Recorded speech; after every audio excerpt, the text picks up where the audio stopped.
وجہ کائنات صلی اللہ علیہ وسلم کے علم کی ایک چھوٹی سی جھلک۔ اگر ہم کائنات کے کنارے تک زمین کے اوپر کی سمت سے نکلیں تو 8 زمینیں اور ایک سورج لیے نظام شمسی، اور پھر خربوں زمینیں، سورج، نظام شمسی اور ستارے لیے ایک کہکشاں، اور پھر اربوں نہیں خربوں کہکشاں لیے ایک کائنات۔ اس کائنات میں صرف اپنی کہکشاں ہی ڈھونڈ لے تو بہت بڑی بات ہے، زمین تک پہنچنا تو بہت دور کی بات ہے۔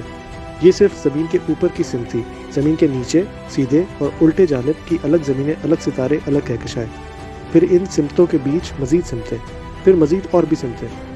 بقول جدید سائنسی نظریے کے کائنات بھی ایک نہیں، جڑواں، متضادر، کئی یا لاتعداد کائناتیں، اور پھر ان کے بیچ آنے جانے کے رستے۔ اور باب علم حضرت علی کرم اللہ وجہہ کا مشہور فرمان، لوگوں مجھ سے پوچھو اس سے پہلے میں تم میں نہ رہوں، مجھ سے آسمان کے کناروں کے بارے میں پوچھو، میں انہیں زمین کے رستوں سے بڑھ کے جانتا ہوں۔ اگر باب علم کرم اللہ وجہہ کی گہرائی اتنی دل فروش، تعجب انگیز اور دلکش ہے تو شہر علم صلی اللہ علیہ وسلم کی علم کی وسعتوں کا عالم کیا ہوگا۔